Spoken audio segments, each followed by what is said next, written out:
भारत की संस्कृति वास्तविक में सबसे श्रेष्ठ है। इसलिए आज भारत की संस्कृति को मिटाने का प्रयास किया जा रहा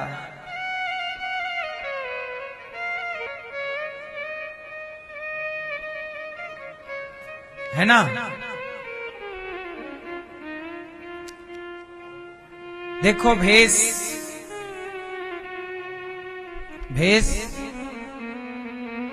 भोजन आपको समाप्त करना है तो आपका भेष बदल दिया जाए।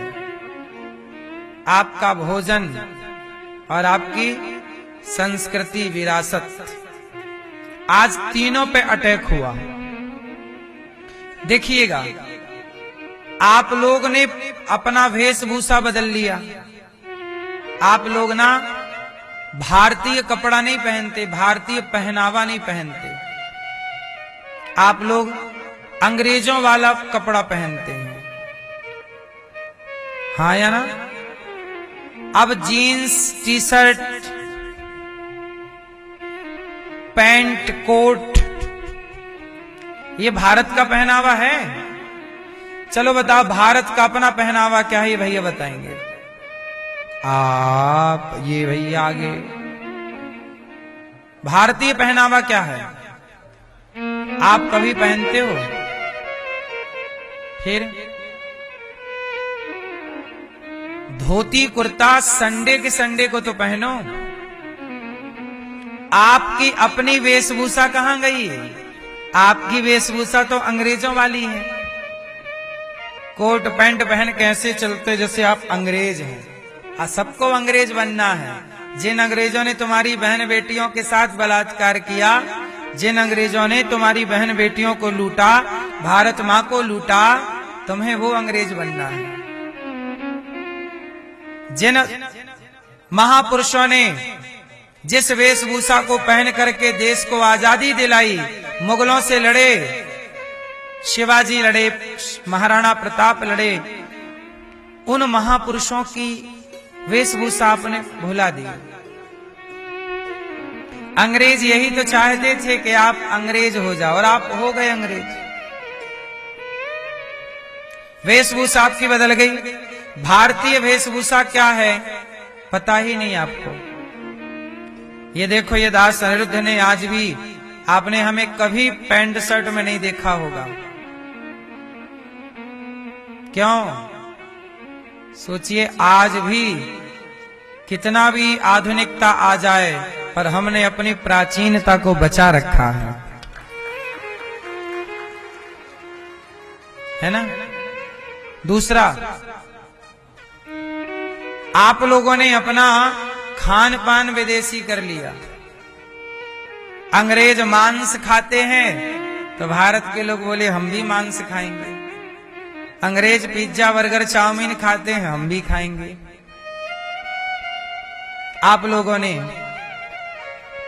अंग्रेजों वाला पहनावा स्वीकार कर लिया, अंग्रेजों वाला खान पान स्वीकार कर लिया, और अंग्रेजों वाली भाषा स्वीकार कर ली। अब तो भारत में हिंदी कोई बोलता है तो ऐसे लगता है कि वो एक नंबर का गंवार है। हिंदी बोलने वाले को गंवार समझा जाता है और इंग्लिश बोलने वाले को इंटेलिजेंट समझा जाता है। ये देखो, अब भारत के लोगों के पास ना भारत की अपनी भाषा रही, ना भारत का अपना पहनावा रहा, ना भारत का अपना खान पान रहा, तब तुम क्यों कहते हो कि भारतीय हो? भारत का रहने वाला हूँ, भारत की बात सुनाता हूँ, है प्रीत जहाँ की रीत, सदा मैं गीत वहाँ के गाता हूँ। मैं ये नहीं कहता कि अंग्रेजी ना पढ़ो, अंग्रेजी जरूर पढ़ना चाहिए, अंग्रेजी भाषा का ज्ञान जरूर होना चाहिए, लेकिन अंग्रेजी भाषा का ज्ञान हो पर अपनी मातृभाषा का सम्मान ज्यादा हो। अपनी मातृभाषा का सम्मान, और आज हमारी मातृभाषा ही खतरे में है। बच्चों को पूछा जाए कि बेटा, अब लोग राम राम नहीं सिखाते बच्चों को, राम राम, अब क्या सिखाते हैं? Good morning, good afternoon, good evening, good night. क्यों भाई? राम राम बोलने में क्या हर्ज है? भैया राम राम, भैया राम राम, जय श्री कृष्णा, राधे राधे, हरिओम। अब सब गायब हो गया सब। राम राम, हरिओम, जय श्रीमन नारायण, जय श्री कृष्णा, सब गायब है। अब क्या है? हाय, हेलो। भाषा समाप्त हो गई, अपनी भाषा खत्म, अपना खान पान खत्म। अब बच्चों को लिट्टी चोखा अच्छा नहीं लगता, गक्कड़ भरता अच्छा नहीं लगता। अब बच्चों को अपना दाल बाटी चूरमा अच्छा नहीं लगता। अब क्या अच्छा लगने लगा? पिज्जा चाहिए, पिज्जा, पिज्जा बुलवाओ, पिज्जा खाएंगे, बर्गर खाएंगे, चाउमीन खाएंगे। अपना भोजन अच्छा नहीं लगता। अब चूरमा अच्छा नहीं लगता। बोलो हाँ। अब विदेशी मिठाइयां अच्छी लगती हैं। बोलो हाँ। विदेशी महिलाएं मांग नहीं भरती तो भारत की कुछ माताएं बोलती हम भी मांग नहीं भरेंगे। अब मैयाएं हमारी मांग नहीं भरती, कुछ माताएं कुछ तो भरती हैं, उनको प्रणाम। और कुछ मैयाएं मांग क्या भरती हैं? घिसनी ले आती हैं, घिस लेती हैं हल्का सा। एक मैया ने तो साइड में मांग भर रखी यहां। हमने कहा वाह मैया, कर दिया पति को साइड में। बोले फ्रंट में बहुत बैठ लिया, चल किनारे। और एक मैया ने तो गजब किया, घिसनी से घिसा और दूसरी तरफ के बाल उठा के ढक लिया। कोई देखे ना कि हम शादीशुदा हैं। मांग भरने में शर्म आने लग गई। और विदेशी महिलाएं ना अंग्रेजन यहां आती हैं और भारतीय कल्चर को स्वीकार करती हैं। मांग भरने लग गई, वो तुलसी की माला गले में पहनने लग गई, वो उनके छोटे छोटे बच्चे गीता पढ़ने लग गए और तुम्हारे बच्चे पोयम रट रहे हैं। तुम्हारी 3 चीजों पर अंग्रेजों का कब्जा आज भी है। भारत आजाद हो गया। आपको लगता है कि भारत आजाद हो गया? आज भी भारत में मातृभाषा संकट में है। बोलो हाँ। भारत का पहनावा खत्म हो गया। किसी नौजवान बच्चे से पूछ लो भारत का पहनावा क्या है, वो बता भी देर में पाएगा। भारत की भाषा खत्म हो गई, भारत का पहनावा खत्म हो गया, भारत का खान पान खत्म हो गया। और यही 3 वेश हैं।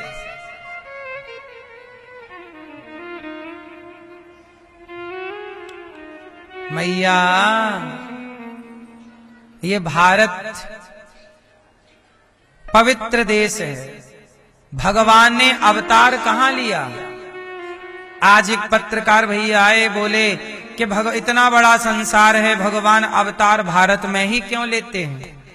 हमने कहा इस धरती पर जहां जहां भूमि है, पांव रखने की जहां जहां जगह है, वो सारी धरती कभी भारत की ही हुआ करती थी, अखंड भारत। दूसरा, भारत में ही भगवान अवतार इसलिए लेते हैं क्योंकि केसर कश्मीर में है। केसर को पैदा करने के लिए जलवायु सब जगह की अनुकूल नहीं है। ऐसे भगवान के लिए जो धरती सबसे अनुकूल है, वो धरती भारत ही है सबसे अनुकूल। तीसरा, जैसे इतना बड़ा भारत है पर सारे सांसद कहां बैठते हैं? संसद भवन में। और संसद भवन में सारे सांसद बैठ करके भारत का प्रतिनिधित्व करते हैं, संचालन करते हैं पूरे भारत का। हमारे गांव में तो सारे सांसद आके बैठते नहीं हैं। आपके गांव में भी सारे सांसद आके नहीं बैठते। दिल्ली में विधानसभा में सारे सांसद जाके, वहां की सभा में सारे सांसद जाके बैठते हैं। उसी तरह ये भगवान की सांसद भवन, ये भारत भगवान का सांसद भवन है, जहां भगवान आके बैठते हैं और पूरी धरती का संचालन यहीं से करते हैं, यहीं से कंट्रोल होती है। इसलिए भारत ही विश्व गुरु रहा है, क्योंकि भारत सबकी मां है। भारत सबकी क्या है? सबकी मां। इसलिए भारत को माता कहते हैं। भारत क्या है? वंदे वंदे मातरम। भारत माता है मात्र शक्ति, जननी जन्म भूमश्च स्वर्गादपि गरीयसी। दुनिया में अमेरिका को मां नहीं कहते, इंग्लैंड को मां नहीं कहते, चाइना को मां नहीं कहते, भारत को क्या कहते हैं? मां। इसलिए भारत माता की, भारत माता की। लेकिन आज भारत माता ना रो रही हैं। क्यों रो रही हैं? क्योंकि भारत के अपने हिस्से पर, जो भारत का कभी हिस्सा था, वो आज बांग्लादेश हो गया और वहां पर हिंदुओं को जिंदा जलाना स्टार्ट हो गया। क्यों? सही है। हिंदू जहां जहां कम हुए वहां से या तो खदेड़े गए, या तो जलाए गए, या उनकी बहन बेटियों के साथ बलात्कार हुआ। जहां जहां घटोगे वहां वहां मिटोगे। इसलिए कहता हूं हिंदुओं का, अब लोग कहते हैं ना कि भारत में संविधान है। भारत किससे चलता है? ऐसा लोग कहते हैं। यदि भारत संविधान से, ये बात सच्ची है कि झूठी? भारत संविधान से चलता है, ये बात सच्ची है कि झूठी है? हैं? जोर से। किससे चलता है भारत? लोग कहते हैं भारत संविधान से चलता है। जो लोग आपसे ये कहें कि भारत संविधान से चलता, उनसे पूछना कि भारत यदि संविधान से चलता है तो कश्मीर से जब हिंदू खदेड़े गए थे तब संविधान कहां था? तब संविधान कहां था? इसका मतलब है कि भारत संविधान से नहीं चल रहा है, भारत उनसे चल रहा है जिसकी लाठी, कल को आपकी संख्या घटेगी, विधर्मियों की बढ़ेगी, तो आप सब भी बांग्लादेश में जैसे हिंदू जलाए गए वैसे भारत में भी जलाए जाएंगे। कौन कहेगा कि नहीं जलाएंगे? कौन गारंटी? किसी से लिखवा के लाओ कि ये गारंटी दे कि तुम्हें नहीं जलाएंगे। कौन देगा लिखित में गारंटी? इसलिए कहते हैं कि आपकी सुरक्षा आपकी भुजाओं में होगी। इसलिए कहते हैं कि अपनी बेटी को अभी से झांसी की रानी बनाओ और बेटे को शिवाजी बनाओ। जब मरने का टाइम आए तो ऐसे ना मरना, एक ने 100 को मारा, एक ने 100 को मारा। फिर कह गए कि हम चलते हैं, खुश रहना देश के वीरों, अब हम तो सफर करते हैं। आपको मैं बार बार समझा रहा हूं कि खतरा आंख मूंद लेने से टल ना जाएगा। आप लोग देख पाओ ना देख पाओ, पर भारत का भविष्य खतरे में है। सही है कि गलत है? इसलिए अपनी बेटियों को कमजोर ना बनाओ मेरी मां, सिखाओ उसे भी जो आवश्यकता है, क्योंकि ये देश संविधान से यदि चल रहा है तो 30 साल से ज्यादा हो गए कश्मीर के हिंदुओं को आज तक संविधान न्याय ना दे पाया। उनका खोया घर, उनकी खोई जमीन वापस ना कर पाया। कर पाया हो तो आप बताओ? कल आपके गांव, आपकी गली से आप खदेड़ दिए जाओगे, धरा रह जाएगा संविधान। जिसकी लाठी, यही सिद्धांत है। मत्स्य न्याय पढ़े हो? मत्स्य न्याय पढ़े हो? मत्स्य न्याय पढ़ाता हूं आपको, सुनो। एक मत्स्य न्याय होता है, मैया आप जानती होंगी। मत्स्य न्याय क्या होता है? मछली का न्याय। मछली का न्याय क्या है? बड़ी मछली छोटी मछली को, उससे बड़ी मछली उस मछली को, उससे बड़ी मछली उस मछली को। यही मत्स्य न्याय है कि बड़ा जंगल का राजा कौन? जोर से, जोर से। गलत है। जंगल का राजा शेर है। आपको पढ़ाया गया, आपने पढ़ लिया, मान लिया। अरे पढ़ी लिखी बातें कई बार सही नहीं होती, प्रैक्टिकल करो। जंगल का शेर भी जब भेड़िए इकट्ठे हो जाते हैं तो शेर का निवाला भी भेड़िए छीन लेते हैं और शेर को खदेड़ देते हैं। कौन? भेड़िए शेर का शिकार छीन करके शेर को, वो शेर भाग जाता है। किससे डर के? हाँ, जंगल का राजा शेर नहीं है, जंगल का राजा वो है जिसमें संगठन है, एकजुटता है। एकजुटता जो है वही राजा, जो एकजुट नहीं है वो कुछ भी नहीं है। इस गलत फहमी में ना रहना कि शेर जंगल का राजा है। शेर भी भाग जाता है भेड़ियों को देख के, यदि भेड़ संगठित और इकट्ठे आ गए तो। हाँ या ना?